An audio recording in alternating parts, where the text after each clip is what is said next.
Boom, bang. What's good? What's happening, everyone?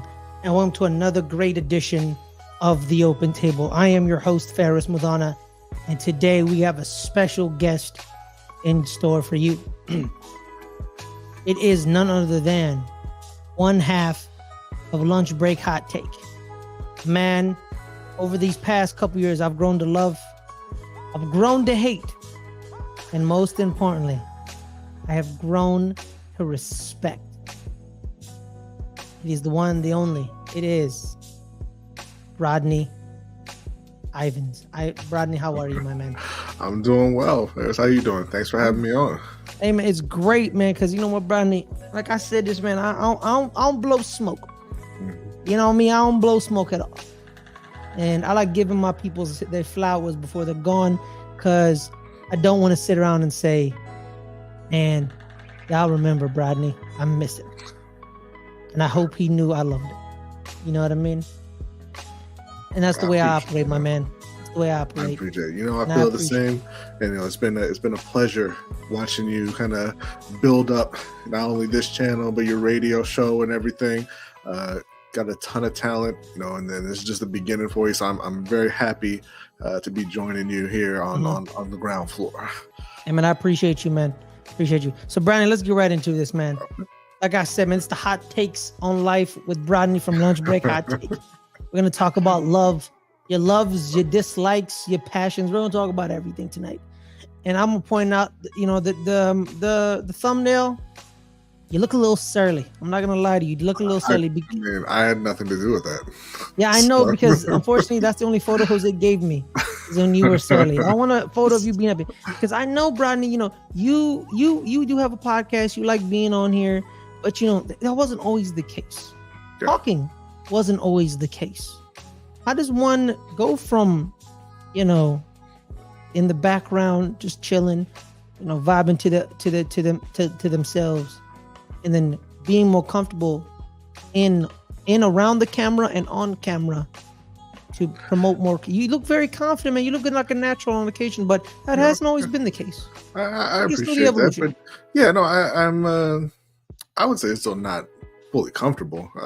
You know, when growing up, I've always been kind of introverted. You know, I was never really, I was never one to be real talkative in school and, you know, just be hanging around people. I always kept to myself. And that kind of, you know, that continued into adulthood. You know, I always tell people when I was in 6th grade, my teachers made me take a speech class because, you know, I wouldn't talk as much. So they forced me to get up and give presentations and everything like that. Hated it. Absolutely hated it. And, you know, again, carried that forward into adulthood. And I never, ever thought that I would be doing, you know, YouTube and podcasts and everything. But Jose and I, you know, we would talk every day on the phone for hours about sports, just nonstop about sports. And, you know, eventually we was like, hey, you know, we should try out a podcast, right? And we did. We hopped on Anchor and we recorded a few things, and you know, it was cool. It's fine because, you know, it's just me talking to my brother, and that's whatever, right? And the thing that we always said was we're never going to get on YouTube ever. And then, you know, a year later, we are on YouTube. We're doing live shows, and really the only thing that kind of makes it, I don't want to say bearable, because I do enjoy it. I enjoy the community that's kind of sprung up around, you know, the show and you know, getting to know you guys over at Let's Get Ready and you know, Hendo at the Rogue Pod and everybody else. So I enjoy hanging out with everybody, talking with everybody. The thing that kind of makes it more comfortable for me to do is just pretending that there aren't any other people watching. You know, we have a normal group of people who are in the chat, who are interacting, who are talking with us back and forth, and I just pretend there's nobody else watching, and it's just like you're sitting there just kind of talking, you know, obviously talking to my brother and then talking to a group of friends. Kind of like you create your own bubble on air. Yeah, absolutely. Yeah. Let's take me back, Brodny. Let's go back, Brodny. You know, most of you are based in Baltimore, except you. You're the exception. You're not based in Baltimore. You're on the border. You're on the West Virginia side. Are you from Baltimore? Because I heard you were a military kid. You moved around a lot. You were born in Alaska. Yes. I've always found it fascinating, being a military kid, because, you're kind of at the whim of the U.S. government. If they want to move you, they'll move you. If you don't want to move, you have some say, but sometimes the kids kind of suffer in the moving around. So was it hard making friends and creating community that way? Being more naturally introverted, it honestly didn't bother me at all. It wasn't difficult making friends, but it was easier, I would say, for me to let go of friends. Like I said, I was born in Alaska. We were only there for about 3 months. So I don't know anything about that. We moved to Maine, and then from there to Maryland to Hawaii. We moved down to St. Croix for a while, back up to Maryland, and so we moved around a good bit.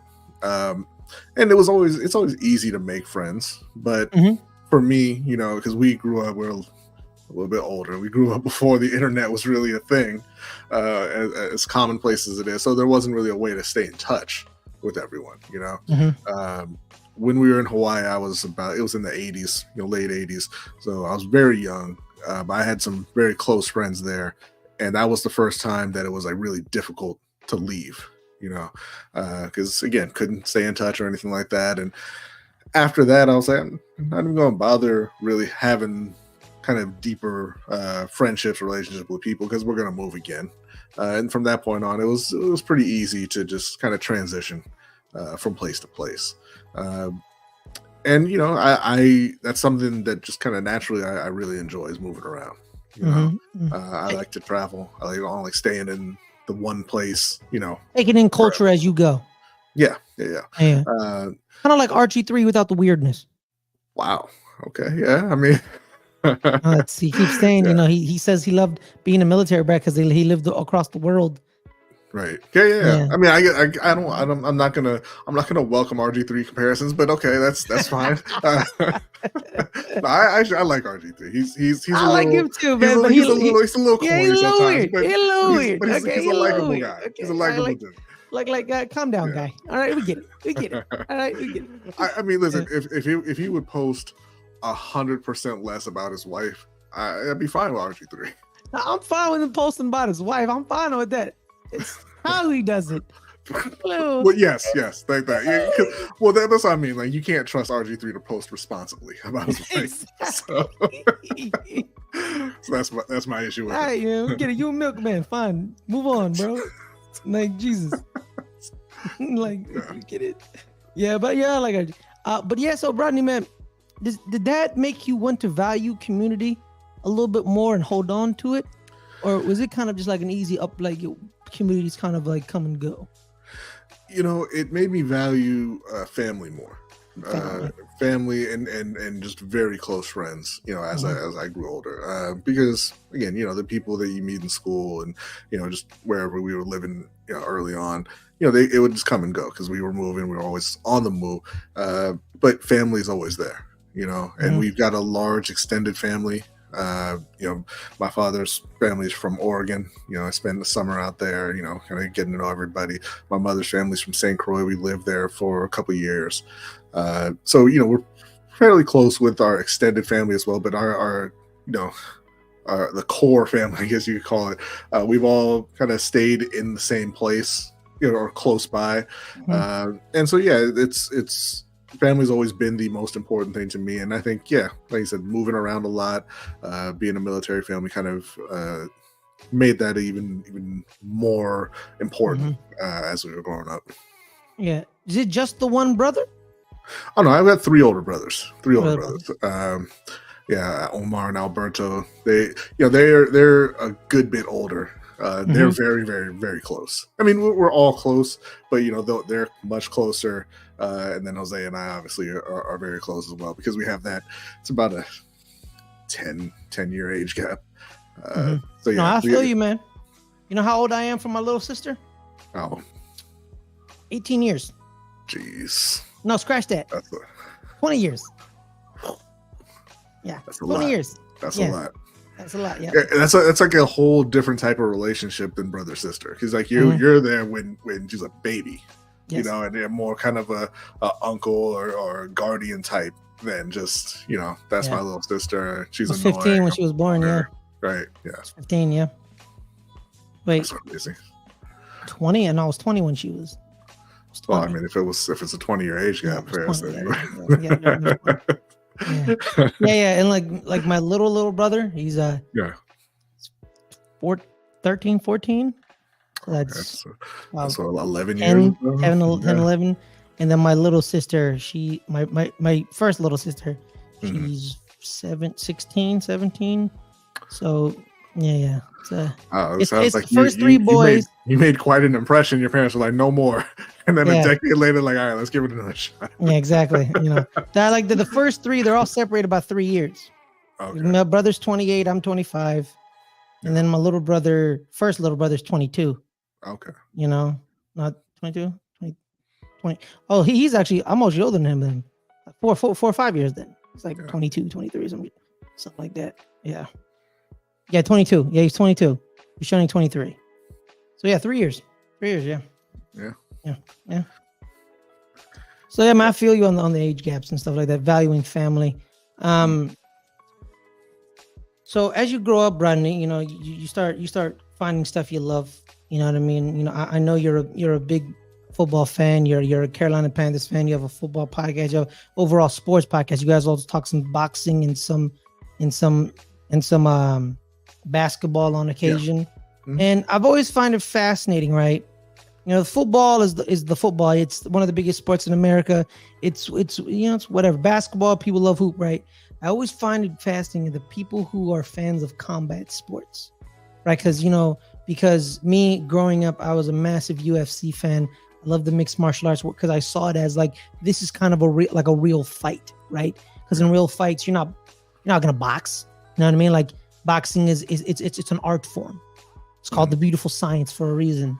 And in UFC, MMA is kind of like a real fight where you're out in the street, you're probably going to, you know, get on the ground, choke somebody, break an arm, you know, kick someone in the face and the leg. And it happens, right? So I was a bit drawn to that.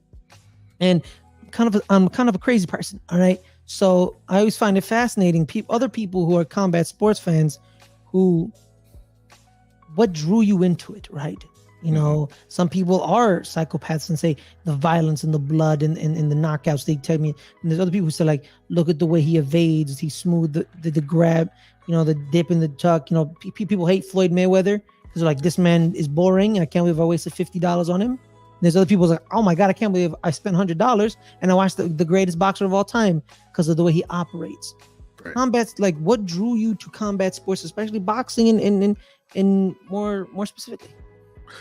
So, you know, what drew me into sports in general, or what draws me into sports in general, is a specific personality, right? Yes. Or a player. It doesn't even have to be their personality. It could be their play style. Like with football, you know, Barry Sanders and Randall Cunningham. You know, I'd never seen anybody run the ball the way Barry Sanders did. Still haven't, right? Randall Cunningham, obviously, you know, he was one of the first, not one of the first black quarterbacks, but, you know, when I was coming up, he was kind of that guy. You know, most quarterbacks were white. They were pocket passers, and you know, I'm like, okay, whatever. And not that, you know, there's not anything wrong with that. And I was fans of guys like Dan Marino and everything, but Randall Cunningham, you know, stood out to me, and I kind of related more to him. So a similar thing in boxing. You know, come up watching Felix Trinidad. Yes. My brother's Puerto Rican. Our family lived in Puerto Rico for a while. And, you know, I loved his style, you know, and he was an exciting fighter. He wasn't the greatest boxer out there. Although he had a stretch where he was that guy. But what really kind of drew me to Tito was, you know, he had that it where, you know, he was constantly going after constantly challenging himself. You know, we talk about wanting to see these guys fight the best and, you know, go and make the top fights and blah blah blah, and Tito did that. You know, he was going after whoever had those belts. You know, he was going to come in there, he's going to beat you, then he's going to move up and beat the champion at the next weight. And he had a long stretch where that's what he was doing. He was just he was kind of knocking guys out and moving up and say, I'm taking your belt next. You know, it you know, it flamed out earlier than he probably could have, because he moved up too high, and you know, he didn't have the kind of same power, and he wasn't the most skilled fighter out there, but it was an incredible stretch. So you know, I loved watching Felix, and boxing just in general. I feel like there isn't another sport where you get the electricity around the event. Yes. You know, a big part of boxing and why I like boxing more than UFC is the narrative around the fight. They do a great job of building. Yeah, the presentation. They build boxing, it up. Man. You got Jim Lampley, you know, Max Kellerman, Emmanuel Stewart, you know, rest in peace when we were coming up. You know, they do a great job telling the stories of the fighters and why you should be interested and why this is going to be a great fight. And they sell it right up to the moment they get in the ring, and you can just feel the energy in the crowd. And in UFC, I feel like they don't do it as well. You know, they kind of don't sell the individual fights as well as they could or should. So that's why, you know, it's never really kind of risen to the same level as boxing for me. But combat sports is kind of unique in that kind of, like I said, that electricity in the crowd and everything you get. I mean, like, part of it is the violence. You know, humans like violence. You know, I mean, that's just what it is. And you just get, you know, you get that excitement. You know, you get that adrenaline when you're about to see a fight. But, yeah, man, I'm with you, man. And you know what's crazy too? Like, it's the only sport where, like, you don't like somebody, you could probably see them get hurt. You know what I mean? Like, I don't like Sean Strickland. Yeah. I enjoy seeing Sean Strickland get knocked out. You know what I mean? Like, it's the only sport where you can see the man you hate get their comeuppance. Right. You know? Yeah. And you know, I'm not watching to see guys get seriously hurt, obviously. I don't like that. But Sean Strickland that's a different story. You know, Colby Covington, that's a different story. But just generally speaking, I'm not watching for, you know, it's not a blood sport. And watching for the skill. Jean-Claude Van Damme ain't walking through that door. No, and thank God. Thank God. But yeah, I watch it for the skill in both boxing and MMA. But like you said, it is nice sometimes. Well, it's particularly in MMA because they put those guys on Front Street to see that karma come back around. Exactly. You know, Brian, isn't it always fun about boxing? Like all the boxing heads, right? Like everyone knows about the really famous people, right? You're like Ali, Floyd, you know, Joe, Foreman, Lennox Lewis, you know, Duran, Tommy Hearns, you know, Marvin Hagler. No, Four Kings. There's a Four Kings documentary actually about those guys. If you're really, I didn't know that. You were still too fast for me. I was like, I'm gonna slip it in, and you were still too quick. I remember that entire month. I always right. And he was like, I never shoehorned it in. Right. Like it always felt organic, right? I gotta give it to you. You waited for the moment. Yeah. It wasn't just hey guys, Four Kings. You waited for it to be natural. Exactly. Nah, man, but like every like massive box event, they always have that one fighter, right? They're like, yeah, he was great. He was good for like a period, but he was never like the guy. It's like you always got that one person. Like me, it's Pernell Whitaker, right? He was the man to me. I was like, yo, Pernell, Sweet Pea, that's the man. But a lot of people don't really give him his due, right? Because like he didn't really knock people out. He made people look stupid. Yeah. You know, you're trying to punch him in the face and you swing and you fall. You're like, what just happened? And you know, he got robbed against Julio Cesar Chavez, but we won't talk about that. Actually, we will talk about that. That was bullshit. I just want to point that out. You know, but yeah, like Sweet Pete, God rest his soul. God rest his soul, my man.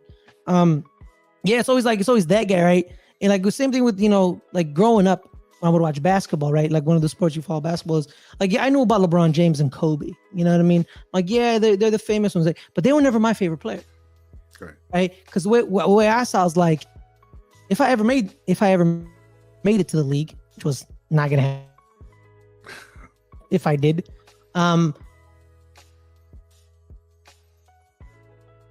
think Ferris is frozen there a bit. But yeah, to kind of piggyback off what he's saying with Sweet Pea. Oh, he's back. Okay, yeah, back. Oh, there you go. All right, my bad. I was bringing up how you always had a favorite athlete in the sport. That sometimes that wasn't the most popular guy, like in basketball, right? Growing up, you know, Kobe, LeBron, it was a big deal. Then like you throw in Tim Duncan in there, but no one ever did because he was quiet. Which is disrespectful. Virgin Islands legend. Tim Duncan. Like growing up, I was like, if I ever made it to the league, hypothetically, not gonna happen. You know, I found out real quick you can't make it to the league if you're 5'6" unless you're like Muggsy Bogues. I wouldn't be Kobe or LeBron. Like that's not possible. You know, I couldn't even be Brandon Roy. You know what I mean? Like it's not possible. It's like I had to like get like the you know grind like Tony Allen. I was gonna be like Tony Allen or like Ron Artest on the Lakers. You know what I mean? I wasn't gonna be like I was gonna be that guy. You know, Jordan Farmar. You know what I mean? That's who I was gonna be, right? And then I wasn't gonna be Kobe. You know, I was gonna call myself Luke Walton because I have a little bit more respect for myself. I was like, man, Jordan Farmar is taking it down low, but I will go. Yeah. But yeah, no, I feel like that guy. Absolutely. Yeah. Yeah. I always had a thing where I didn't like Jordan growing up because of the love for Jordan, right? Because it was nonstop and it was everywhere, right? You know, and I loved watching Jordan play, you know, but I wasn't a fan of Jordan necessarily. You know, I mean that Gatorade commercial got me like it got everybody else, the Like Mike song and everything. Yeah, love that. But I just can't stand the lies. The lies. I was gonna say with the mythology built up around them, but yes, the lies. The lies. You know, obviously, second greatest player of all time. A lot of people think the greatest player of all time, but I don't like that kind of built up around him. And I didn't like LeBron early on in his career for the same reason. Like I don't like that he's 18 years old coming into the league and we're calling him the chosen one and King James, and Nike's got their whole campaign, We Are All Witnesses, which by the way was a brilliant campaign in hindsight. We all were witnesses. In hindsight it was, but I didn't like it at the time. Yes. I did not like it at the time. Yeah, at the time. But yeah, I was kind of, it irritates me when the media kind of anoints players like that before they've really earned it, you know? You know what? That you know, whoever, like they've been working on his retirement package for a solid 2 years.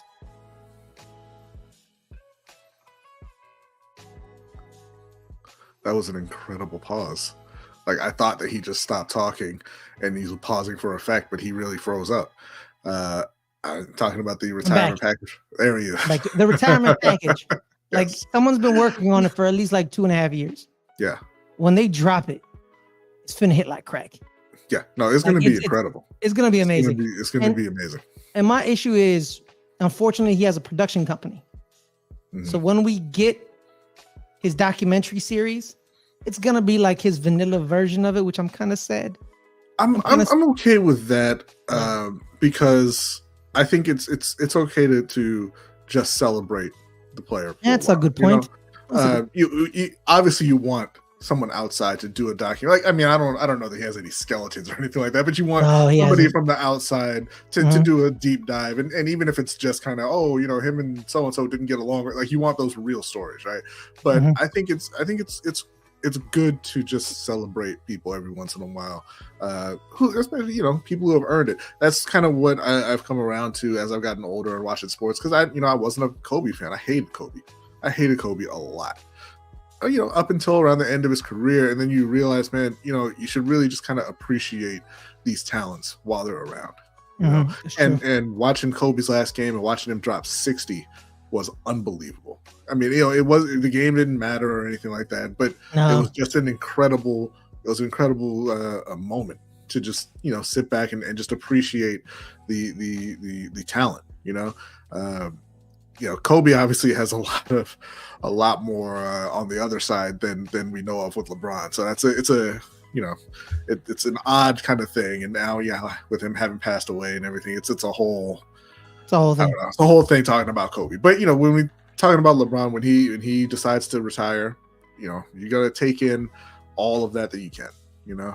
Yeah, you don't get to see players like that very often. Yeah, the thing about Kobe with the 60 is people forget about that season. He was awful. Yeah, like, he was bad, like very bad. Like he couldn't drop 20.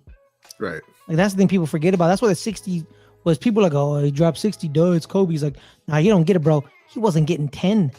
Yeah. He was barely getting 50. Like that's what's crazy. Like he was getting like 10 points, 11, like the occasional 20-point game. And it's like, boom, 60. And you're like, oh, of course he gets 60. Yeah. I think the same thing with you, Brodny. You know what I mean? The problem is, he doesn't have an Isaiah Thomas who hates his guts. You know what I mean? That's the problem. Like, we need LeBron doesn't have a hater in the NBA. Like, I don't think NBA players hate him like they hated Michael. Right. Or they hide it. Yeah. Like with Isaiah, he didn't hide it. You know what I mean? The Pistons didn't hide that they hated him. So yeah, there's that. And you're right, a little celebration of LeBron would be great. It's just people forget, man. Like nowadays, the modern NBA basketball player coming from the suburbs, they're second, some are third generation NBA basketball players. They grew up in the suburbs, and some of them went to private school. And nowadays in high school, you can transfer to other states to play basketball. Like Cooper Flagg is from New Hampshire. But you wouldn't know that at his high school he went to was in Florida. You know what I mean? It all started with, Steve Smith at Oak Hill Academy. But he did a lot of recruiting the DMV, PG County area. So he stayed in his region, but he was still taking kids out of district. But now it's like you can take kids out of state. A lot of kids played. There's Finley Prep in Nevada. That's a powerhouse. Montverde IMG Academy in Florida. LeBron, was the last superstar, if you think about it, from the hood, if you think. Like, like he's the kid in every movie where you're like, oh man, we got to raise money for his basketball shoe because he's definitely going to the league. He was the last one, you know what I mean? Because after him, our superstars now are like, oh, he's from like a nice family, a good neighborhood. Steph Curry. I'm not saying that's a bad thing. No, it's a good thing. It's a good thing. But with LeBron, he was special, man. Yeah, he was special, man. Special. Yeah. I mean, he's still going. I know. But a couple years out. Yeah, I know. But it's not. It's not NBA Finals, LeBron. You know what I mean? Hey, it's gonna be all right. They fired Darvin Ham. I think they're gonna get Pelinka up out of there. It's gonna be finals. They should fire Pelinka, and they shouldn't have never fired Frank Vogel, in my opinion. You know what I mean? I Frank Vogel is a fine coach. But I think the biggest problem was taking all those role players and just shipping them out. Yeah. But now, Brodny, man, we talked about your sports. We talked about your love. You're a Lakers fan. Here's the thing, Brodny, right? Justin P. I remember. Shout out to Justin P. Talking. Keeping it real. Was it keeping it 100? Is it keeping it real? Keeping it real with Justin P. Talking Ravens. That my dog. Well, no, yeah, Justin P. So he's talking Ravens all day, every day. Yes. Then he also has keeping it 100 with Justin P. Does he? I thought you were referencing the other YouTuber, Keeping It Real, who's the Miami Heat fan. That's okay. Yes, sir, for a second. So it's got to be keeping it 100 with Justin P. Then. Believe so. Okay, it doesn't matter. It's Justin P. All right, shout out to Justin P. He's an Oklahoma City Thunders fan, right? Yes. But he's not from Oklahoma City. And I always find it fascinating by people who are fans of teams not in their general vicinity, right? Because the reason I find it always fascinating is because I am one of those fans. Yeah. And it's never like oh, they're not allowed to cheer for that team with me. It's like no, I'm fascinated. It's like, how did you get to that point? Because with me, everyone, I can tell the story of how I became a fan of the New York sports teams. It involved hatred of my older brother. Everyone knows that. Literally, I did it out of spite. To be honest, it was all. and that one came back on you. All right, that was not a solid decision. On two of them. Actually, all three of them. Because, I witnessed 3 championships. Yeah. I witnessed 3 championships. Mainly with the Knicks as well. Yeah, it's mainly the Knicks. Yeah, that was a bad decision. Yes. I should have done more research. So I became a Knicks fan also too. Like I found out they had a Florida Gator on their team in 2010. His name was David Lee. The reason I'm a Knicks fan is because of David Lee. People be like, Carmelo, right? It's like, nah, it's David Lee, man. David Lee, number 42. 42 in your program, number 1 in my heart. So yeah, I always find that fascinating, right? Because you moved around because he played for the Warriors too, and you could have been on that train. Yeah, man, I watched him have an all-star year season, and then I was like, yo, man, David Lee got his all-star. Then the following year they traded him, bro, and I was like, the only reason I don't hate the Warriors for winning the first title, is because David Lee got a ring. And you know what's crazy too? Adelia points out he is David Lee, now known better as Caroline Wozniacki's husband. If you don't know who Caroline Wozniacki is, the greatest tennis player in Denmark history. She is a legend. She's a unicorn, kind of a unicorn in a sense, because those countries don't really produce a lot of tennis talent. Mm-hmm. You know what I mean? And she was the first, and everyone was like, and she like won Grand Slams. She was number one in the world. She wasn't like, oh, good for her, pride of her nation. She's like, no, I have topped out at number 35. Yeah, like no, it's like I'm not 30. Like I was one in the world. Right. Also, you know, Serena Williams is one of Serena Williams' best friend. You know, so like there's that as well. So yeah, David Lee is her husband. How do you, David? How do you? But yeah, Brodny, you know, you kind of moved around, right? So you kind of like, you were kind of picking teams the way you feel, right? Because I know you were an Eagles fan because of Randall Cunningham. Yes. Right. And then, you know, they did him dirty because, you know, it's the Eagles. They do everybody dirty because they're not a good franchise. That was the New York Giants and me. Sorry. Yes, I know. And then you became a free agent. Yes. You became a free agent. It was 1996, and the NFL was adding 2 new teams. Mm-hmm. And you chose the NFC team, being at the Carolina Panthers. Yep. Then you also kind of buy that out with, you're also a Los Angeles Lakers fan and a Duke Blue Devil. Yeah. And you kind of like, how did that genesis of those 3 teams kind of converge on you? You know, like you said, with Carolina, I was just an NFC fan at that point.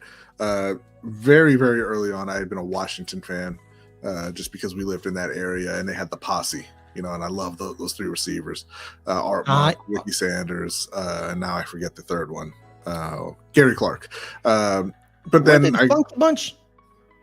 No, they weren't the. I knew that they were the posse, but as I grew up a little bit and started watching football, I was like, this team sucks. I don't want to be a fan of this team. So I switched to the Eagles because of Randall Cunningham, and then, like you said, they did him dirty, and I went with Carolina just because they were an NFC team, not the best decision, much like me with the Knicks, but you know, for the Lakers, I was a Houston Rockets fan because of Hakeem Olajuwon. Big fan of Olajuwon, and I stayed a fan of the Rockets for a long time through Yao and McGrady. Well, Francis and McGrady, then Yao and McGrady, and I feel like, I just want to point out, had they stayed healthy, they would have won multiple championships with Tracy McGrady and Yao Ming. That team was unbelievable. But I stopped being a Houston Rockets fan because of the GM, whose name is escaping me right now. The one who went later to Philly and had all his problems with James Harden. Daryl Morey. There you go, Daryl Morey. Because I woke up one day and they had like 6 power forwards on the team and they were all shorter than 6'8". And I'm like, this is stupid. You're not building a basketball team. What are we doing here? And like, I'm not rooting for this. You know, and this is, you know, as I became an adult and I realized, you know what? We don't owe sports teams loyalty. You know, they sell that to fans because they want you to be a fan. They want you to spend your money on them, and they want you to never even think about going away. But you know, I don't owe you anything. You owe me a good team, and as long as you are trying to achieve that, I'll be a fan and I'll root for you and everything. But you're not doing that. You're just you're playing 2K in the real NBA. You're not building towards anything. So I said, you know what? Later for this, I'm going to pick a new team. And with the NBA, because they're a much more player-focused league, I kind of follow players more than teams a bit. You know, you follow your favorite players. Yeah. And so this is right around the time LeBron was leaving and deciding to go to LA. And I was like, you know, I'm just going to be a Lakers fan. I'm going to go with LeBron to the Lakers because Houston, they don't know what they're doing. And that's kind of how that came about. As far as Duke, again, like I mentioned earlier, it was a specific player, right? And for me with Duke, it was Trajan Langdon. Oh, also from the motherland, Okay, he was an Alaskan native who went to Duke and a phenomenal player. Not so much in the NBA, but a phenomenal college player. Yeah. And I love watching them. They transitioned into guys like Elton Brand and Shane Battier. Absolutely love those guys, and it just stuck. The forehead, Shane Battier. That's not nice. Okay. All right, my bad. Shane Battier is going to be president one day. The dome. Shane Battier. Then they brought in guys like Greg Paulus and Lee Melchione and the little kid from young Ted Cruz who's with the Suns now. And I and I don't watch him as much. Kyle Singler. I didn't mind Kyle as much. Like Kyle could ball. Mason Miles and Marshall Plumlee. Kyle looked like a ghost even back at Duke. I don't like the Plum-Moves at all. I want to hear Nolan Smith. I like Chris Smith? Duhon. Chris Duhon was my guy for a little while. Yeah. Chris Duhon was my first point guard. And their rivalry with North Carolina, and my brother Jose's a Maryland fan, and it looked like that was going to be a long-term rivalry. It should have been, and it was incredible for the couple of years that it lasted. But then Gary Williams did Gary Williams things. But that's kind of what leave. Well, that's what drew me to Duke is Trajan and those Trajan Langdon and those other guys early on. Yes. Shout out to DC Assault. No. Yes, good point. No. Sorry. Because I remember JJ Redick. He was on Sue's Places. Sue Bird had her own version of Peyton's Places where she did college basketball, and she said, she went to go talk to Duke and a couple of Duke heads, and she met JJ Redick in a hardware store. They planned it, of course. That's the show. And he tells them the story. It was like, yeah, man, what was the most hostile place you went? He was like, Maryland. Yeah, it's Maryland. And they like UNC hated me, and we hated each other, and it was all fine, but it was also still basketball. Yeah. When I went up to Maryland, it was no basketball. It was pure, unmitigated hatred of me and my teammates. Yeah. And it was wild. I always loved when they played at Duke and Duke would scream at the players, "You're not our rivals." Mm-hmm. That was always one of my favorite things. Because that has to hurt. It has to hurt when it does. It does hurt. It does hurt. But here's the thing too. And they're just like, I don't care, bro. No, but the thing is, why do you have to scream it if they're not your rivals? So you actually are irritated by them, which then makes them your rivals. They're irritating. They're not your rivals, though. It's North Carolina. You don't matter. Yeah. So stop. It's like North Carolina State with UNC. Yeah. Like Roy Williams was angry that they thought they were rivals. Like, you're not my rival. Right. And then Roy Williams then proceeded to beat them for 20 straight years. Sweep them for 20 straight years, and Roy was like, "Yeah, know your role, okay? Know your goddamn role." You want to know who's really angry by North Carolina State's run to the Final Four? It wasn't anger. It was pure disgust. It was pure disgust. It was Roy Williams. Roy Williams was disgusted that teams were allowing North Carolina State to beat them. Good. He was angry. That guy. Roy Williams? Yeah. Well, a lot of people don't like him. Kansas doesn't like him. You know what I mean? So it makes sense. You're a con man. It's like Jim Boeheim. Yeah, but Jim Boeheim's a con man. Jim Boeheim. I left you Syracuse. I shouldn't say like Jim Boeheim. Jim Boeheim's just an a-hole and he doesn't hide it. It's kind of also Roy is I'm not going to put that on him. That was an accident. Okay, I'm not going to do that. But Roy Williams is a con man. Roy Williams, he out there wearing overalls, trying to convince you he's just a good old boy. No, you're not. Yeah. Stop. Well, Brodny, man, we're gonna come down to the last 20 minutes of the show. Right? We've talked a lot about sports, right? Yeah. And I'm a big fan of sports, and I know you're a big sports guy, right? But I want to take it out, right? Let's say sports are gone from your life, right? Mm-hmm.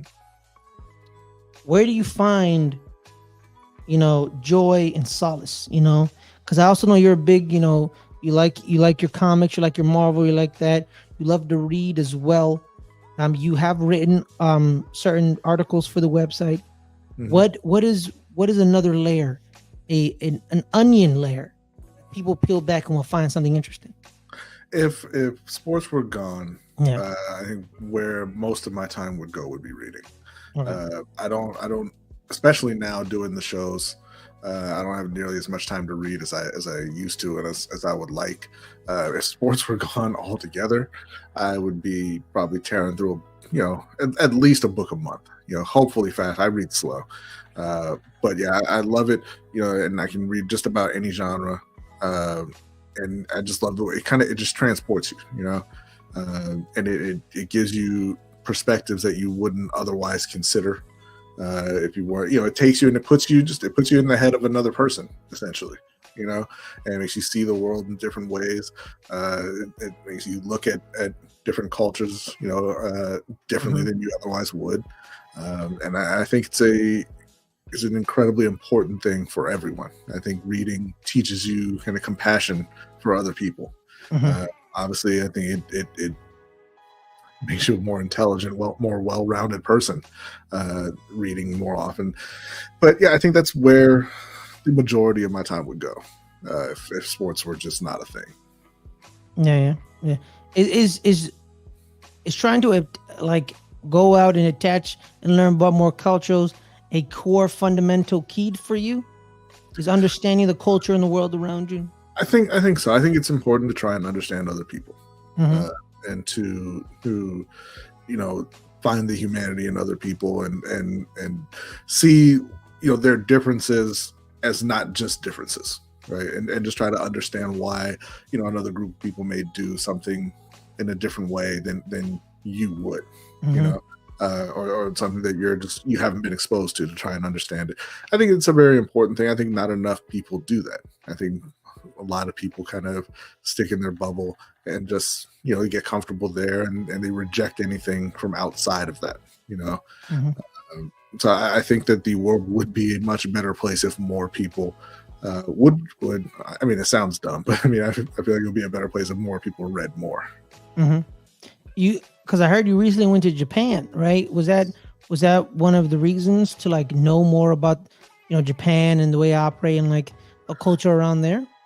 Yes and no. I mean, I've always wanted to visit Japan. That's ever since I was little. I've always wanted to visit Japan. But it was amazing to be just exposed to another culture, be in a different place. I tell you, you walk around Japan and it's incredibly densely populated. Where we were at, we were in Tokyo and some of the larger cities, and it doesn't feel like it at all, really. At least where we were. Everybody was very polite. Everybody was everything was very, very clean. Everything was, and it was a stark contrast to a lot of the big cities in the U.S. You go to a big city in the U.S. and a lot of them, they're loud and chaotic, and I'm not saying that's necessarily a bad thing. That has a certain kind of energy to it, but I feel like in Japan everything was just more peaceful. But yeah, and you kind of get to learn about, obviously, like I said, their culture. It's a much older place. The U.S. has been around for a couple hundred years, right? A little more, but they've been around obviously a lot longer. So you get to see the past kind of evolving into the future, just walking around, because there's still temples and a lot of temples around, and you see the older architecture and that kind of history is blended into the present. And I don't think you really get that in the U.S. as much, and particularly you go around cities, everywhere kind of looks the same, a bit, kind of samey, and so you just kind of you don't get that sense of history like you do in other places. What was your favorite part about being there? I heard they have a great bullet train. As a connoisseur of public transportation, find that extremely exciting. All right. What was something that you were like, oh my God, the bullet train was very nice. It was funny because the choice was a 2-hour train ride on that bullet train or like a 6.5-hour bus ride. So obviously we went for the bullet train. My favorite part though was probably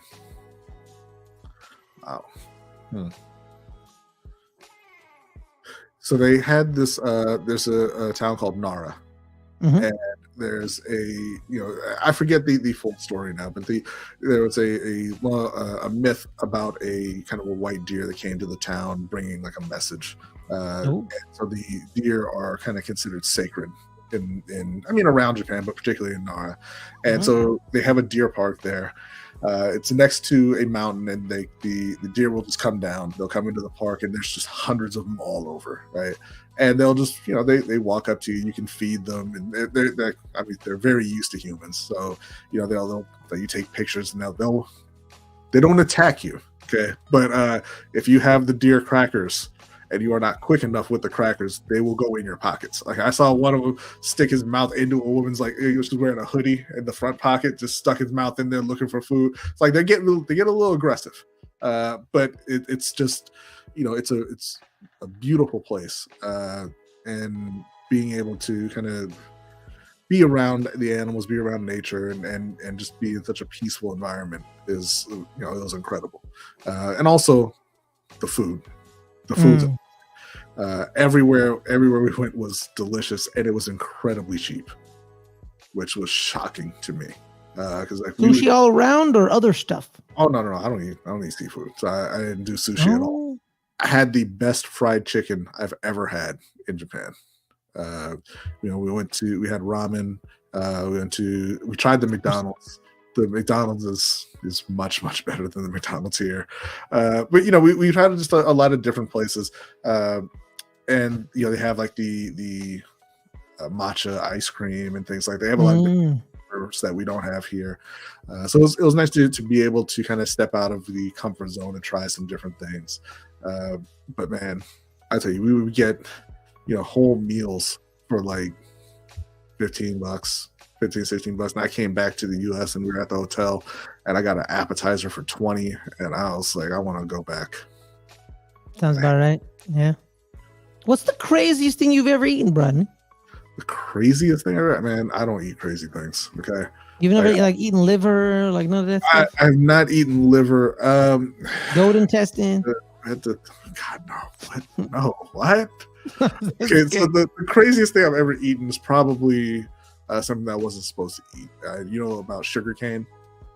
It grows. It's just a plant. It's wood, and you just kind of chew on it and suck on it. It's sweet.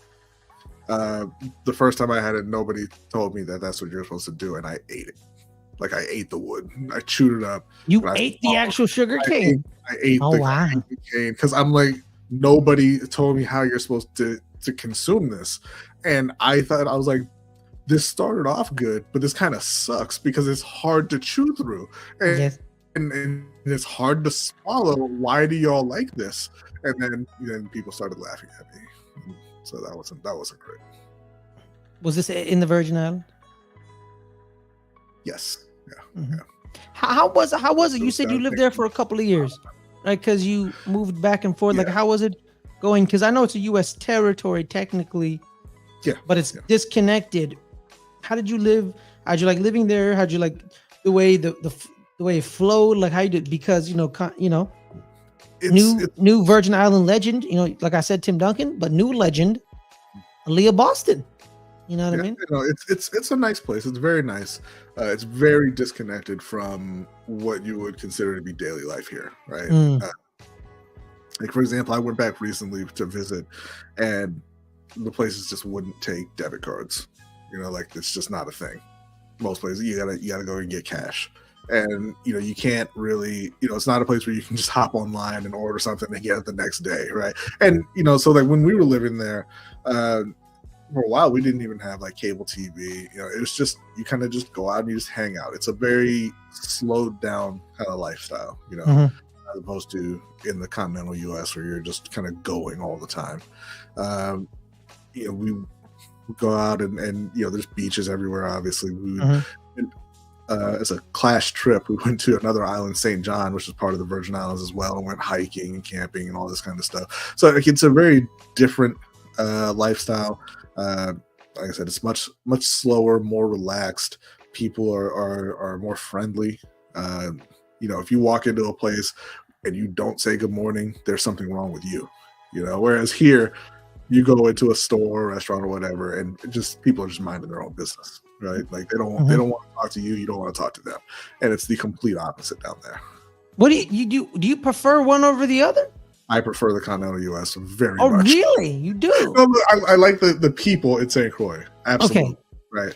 Like if you took the people from St. Croix and dropped them in the continental U.S. Yes. Because I have to be able to order something and have it show up the next day. Okay. Amazon. Like I can't do. Amazon hasn't reached the Virgin Islands. What you telling me? I can't do the. I ordered something and we'll let you know when it's going to get there. No, not at all. Yeah. I don't know, man. I kind of want to move to the Virgin Islands now. No, because Brodny, like you know, like when people ask you, "What's your dream?" You know what I mean? Like, what is your dream? And I have my dream of being a sports broadcaster and play-by-play man and being, a legend that that's beloved in the sports community. That's not possible because you always got one hater. Even Kevin Harlan has haters, and my brain, which is crazy to me. So does Noah Eagle. I'm one of those haters. I'm kidding. It's a joke. But like my true, what my true dream is, Brodny? And I want to know your true dream is. Okay. I want to be known as like the community man. You know what I mean? You wake up, you're in the community, right? Everyone knows your name. You know everybody's name. You help everybody. Everybody helps you. You know what I mean? You walk out and you be like, "Hey, how you doing, Mr. Ferris?" I'm like, "I'm doing good, little Johnny. How you doing, my man? You doing good in school? I heard you passed Miss Tammy's exam. Miss Tammy told me you passed it. Good on you, big butt. Get on you, little man. I can't wait to see you in Stanford." Stuff like that. Like being one, like being the nucleus of a community. Group. Yeah, because growing up, I would watch TV shows, and there was always that character in every TV show. Yeah. You know what I mean? There was always that. And I wanted to be that character. Yeah. Like, "Oh man, we need help. Oh, go to Mr. Muthana's general store." You know what I mean?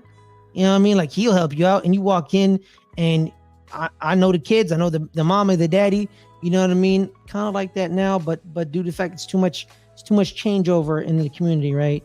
Yeah. The people that I knew for years are gone. And you're trying to create a connection with people, but they don't want to create a connection because the way America is built now, you don't care about your neighbor. Yeah. You don't. You really just don't, right? And that's not how the operates. And like you're right, D-Weezy. Ferris wants to live in a 70s sitcom. You're right. I kind of do, just without the certain dumb aspects of it. But you know what I mean? Like you're like, "Oh, yo, Mr. Ferris, man, my car broke down. I know a guy." You know what I mean? Then I go get the guy I know. Or I am the guy that I know. You know what I mean? Like that's always been like, that's like the dream. You know what I mean? What's your dream, Brodny? There ain't no pandas in St. Croix. No, he's talking about the sugar cane. I know, but he's saying that the pandas are almost extinct, and I'm sitting here eating their sugar cane. There ain't no pandas in St. Croix. I wasn't snatching no sugar cane out of a panda's mouth. Yeah, man, he wasn't eating the sugar cane in China. That would be messed up if you were. If he was in China eating the sugar cane, that's messed up. That would be messed up. That's a straight up evil thing to hop on. Yeah, it's true. I'm just gonna take this from you. Do you know that's how China creates diplomatic relations with other countries? By taking their sugar cane? No. By giving them pandas. But what better gift? Exactly. Like I believe the San Francisco Zoo is getting 2 pandas from China. I think I could be wrong, but I think the zoo in Washington D.C. got pandas too. Yeah. And if you piss China off, they'll snatch your pandas away. Like it sounds funny, but like nobody wants that. Yeah, nobody wants that, but they do it. They roll up like the next day and say, "No more pandas. Come on," and they take the pandas away. Yeah, exactly. What about you, Brodny? Yeah, your dream man. I do have a similar dream to you as well, like that. I think that like we kind of talked about before, that people need to care more about other people. You said that it's just kind of not the way things are in the U.S. right now. But in terms of like a dream, it would be to have to own like an estate, I guess you could call it, with multiple wings, and just have my whole family live there, and we could all be together and stay around each other, right? Because it hasn't happened up to this point, but it happens to a lot of families where you just kind of spread out, across the country and things like that, and you lose touch. And that's something that I don't ever want to happen. Like I said, family's very important to me. We're all very close, and like Evander Holyfield, right? He's got his estate with I don't even know how many mansions on it, and even his ex-wives and everyone live there, and they're just all kind of together, and also as far as like professional, to be a writer, I've always wanted to write a novel or a series. We'll see how that goes. It's a very difficult thing. You turn on a computer to start writing, and the blank screen stares. It punches you in the face. It's like the SpongeBob show where episode where you chugging out and you realize you just only wrote the word "the." Right. But that's how it really is. Like you sit there for an hour and you be like, I got one sentence. How? Yeah.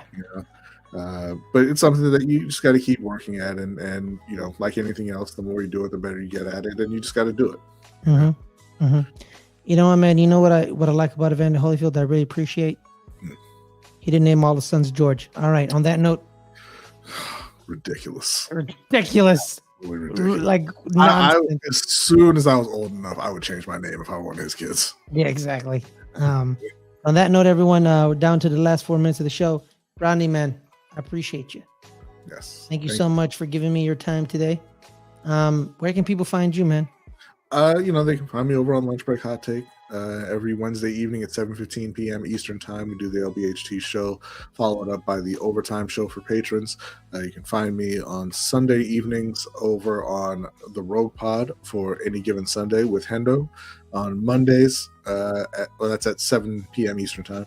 On Mondays at 9 p.m., you can find me at Sip to Tally Films for the Ravens Roundup with Coach Evans, Chris Just Joking, Hendo, Jose, OTR, Mike, and myself. Tuesday nights at 9:45 p.m. Eastern Time, you can find me over on Suge Knight 323 for the Steel Conspiracy with Hendo and Suge, talking Steelers, Ravens, and Panthers. And then, whenever there are big time events like tomorrow, you can find me over on Ring Kings Podcast.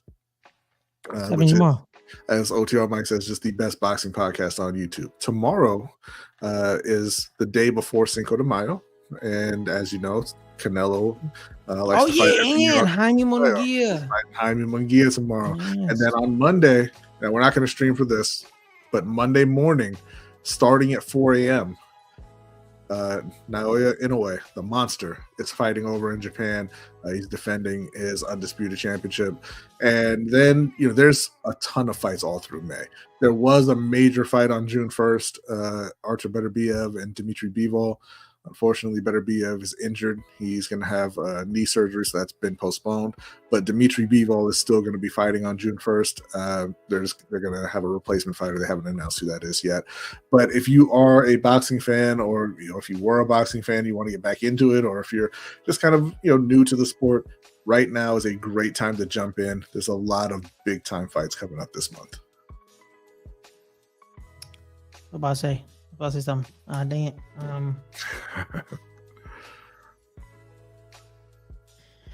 I was about to say something. It was about boxing. God damn it. What was it? Oh yeah, Monday. I thought he fights Tuesday. Doesn't he fight Tuesdays? Normally it's on Tuesday. I'm not sure why it's on Monday this time. But it's going to be Monday morning, which would be obviously Monday evening or early evening over there in Japan. So yeah, I'm not sure why the switch this time. But yeah, if you are awake at 4 a.m. on Monday, Naoya Inoue fighting is a must-see event every time. Absolutely. All right, guys, thank you so much for joining us tonight on this week's The Open Table. My name is Ferris Muthana. You can find me at Ferris Muthana on X, _Ferris_Muthana on Instagram. Every Friday, 3 o'clock Pacific on our sports channel. Let's Get Ready Network, the highlights, Good Friends, Better Rivals, me and Caleb, 3 o'clock Pacific. Usually, today we went at 4 o'clock Pacific because of a special reason, but usually it's 3 o'clock Pacific. We talk NFL, Giants, Cowboys, NFC East. That's what we talk about. We just recapped our draft in totality. And then every Tuesday, 8 o'clock Pacific on KSFS Radio. It is I Got Something to Say with your boy Ferris Muthana. This coming up week, it's Larry week. My main man, Larry Solomon, gonna come back on. We're gonna have just a grand old time, as well as, guys, on this channel. Most importantly, we are at 919 subscribers. We are 81 subscribers away from 1,000. Make sure to hit that like button, hit that subscribe button, and we appreciate all the support and love you guys have shown us over the years. Keep moving forward. One of my favorite movies of all time, Meet the Robinsons. Main theme, keep moving forward. Meet the Robinsons, one of your favorites, huh? One of my favorites. We got to do it again and talk some movies. You know what? We should. We should do part 2. Yeah. Part 2, yeah, man. I got 2 part 2s. Me and you movies. Me, Adelia, and Caleb wrestling part 2. There you go. Yeah. But on down the wrestling, man. Wrestling's back. Wrestling's back. Yes. Hey, man, I was watching their draft. I missed it. Well, they put all the picks on YouTube. You can it's just literally all the picks. Right. And you know what? They did a mixture of established, and they got a bunch of kids from NXT. Nice. Yeah. Because nowadays they're shifting their NXT vision. Because early on when Triple H was with NXT, it was about developing some people, but then usually getting like indie wrestlers in to build up NXT. And they got a bunch of like indie legends to come in, like Samoa Joe, Finn Balor, Bobby Roode. Bobby Roode was an indie guy. He was a TNA guy. And like a bunch of like these legends on other promotions to build them up. But now it's a shift. It's like get athletes. Like, one of their biggest NXT products, Braun Breaker, former Steiner. He's a Steiner kid, but he was a former fullback. He's actually in Madden. Ravens. Yeah, for the Ravens. Yeah. He was a fullback for the Ravens, but then they taught him how to wrestle, you know? And now they're recruiting gymnasts and, Bianca Belair. Shout out to Mark Henry. Mark Henry is going to go down as a legend because without Mark Henry, we don't have the EST.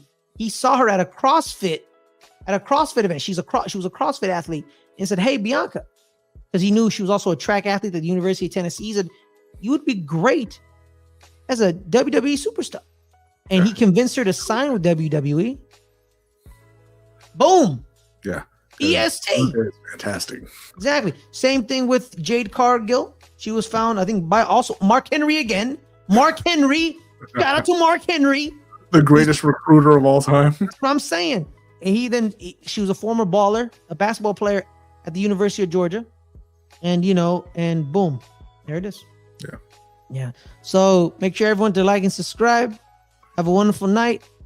And we'll see you guys next time. Peace.